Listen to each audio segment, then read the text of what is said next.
माफ कीजिएगा, आप शिवम? जी हाँ, मैं शिवम।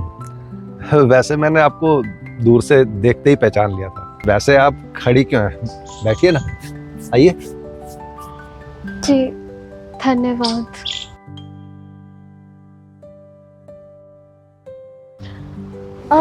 आप भी बैठिए ना।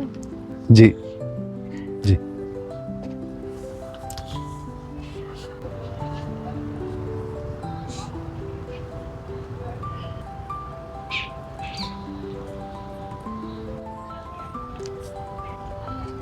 वैसे आपको आने में कोई परेशानी तो नहीं हुई? नहीं नहीं, यहाँ आने में तो कोई परेशानी नहीं हुई, लेकिन ये भी सच है कि यहाँ तक आते आते पूरी जिंदगी लग गई। सच कहा आपने। अक्सर लोग पूछते हैं इतनी देर क्यों कर दी आपने? अब तो उम्र बीत गई है। अब उन्हें कैसे समझाऊं कि जब घर की दीवारें ही कमजोर हों तो इंसान अक्सर घर की छत बचाने में ही लगा रहता है। छोटी बहन की शादी और माँ की बीमारी, वक्त कब निकल गया कुछ पता ही नहीं चला। मैं समझ सकती हूँ, क्योंकि मेरे कंधों पर भी मेरे भाई की पढ़ाई और परिवार की जिम्मेदारियाँ थी, जिसके चलते कभी अपनी पसंद नापसंद का ख्याल रखने का तो मौका ही नहीं मिला। कभी कभी तो लगता है शायद बहुत देर हो चुकी है।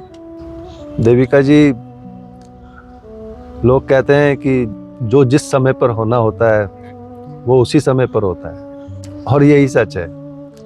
इसलिए इसे मान लेना ही सबसे अच्छा है। आपने सही कहा। वैसे भी हम वो लोग हैं जिन्होंने दूसरों के सपने पूरे करने के लिए अपनी पलकों की नींद तक गिरवी रख दी, और जब नींद आने का समय हुआ तो सिर रखने के लिए कोई कंधा ही नहीं मिल रहा है। आपको पता है, कभी कभी जब रात को मैं घर लौटता था तो घर के अंदर जाते हुए डर लगता था। ये सोचकर नहीं कि अंदर अंधेरा होगा, बल्कि ये सोचकर कि उस अंधेरे में मुझसे बात करने वाला कोई नहीं होगा।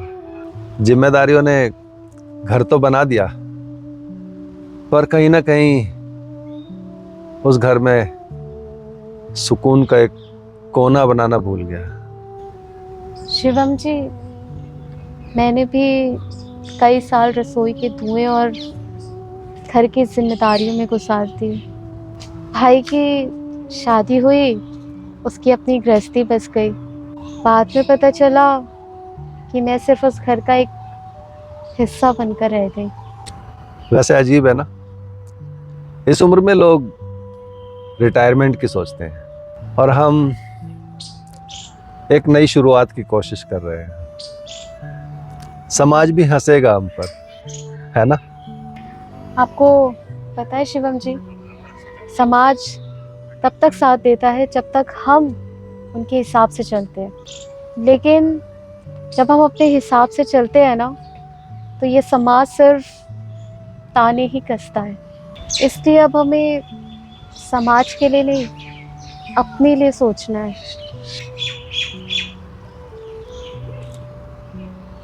देविका जी, मैं आपसे एक बात कहना चाहता हूँ।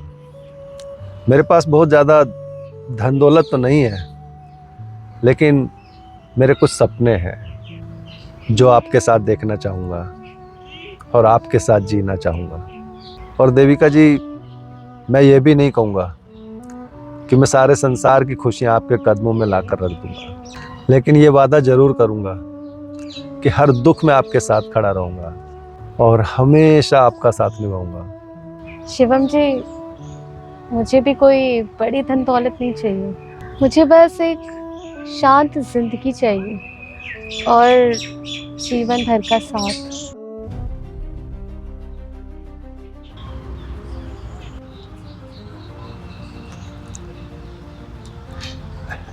देविका जी, दरअसल ये फूल मैं आपके लिए लाया था, शायद आपको पसंद आए।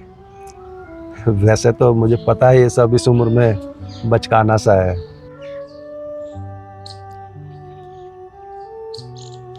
नहीं शिवम जी, फूल किसको अच्छे नहीं लगते, बस देने वाले की नीयत अच्छी होनी चाहिए और देने वाला सही होना चाहिए, वरना इनकी खुशबू किसको पसंद नहीं आती।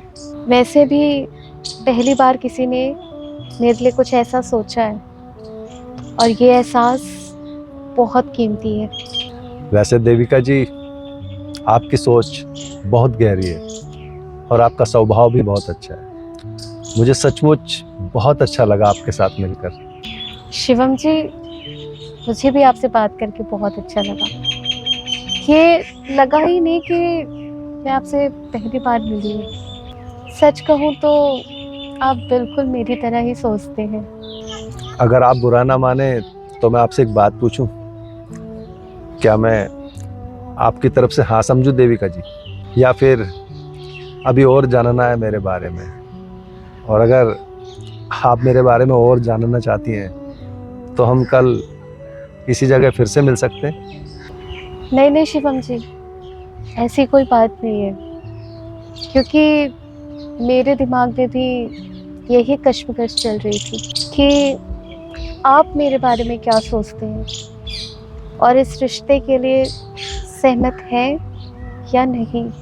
लेकिन शिवम जी, आपने बात पूछकर मेरी सारी चिंता दूर कर दी, क्योंकि मुझे आपसे बात कर कर और मिलकर सच में बहुत अच्छा लगा शिवम जी।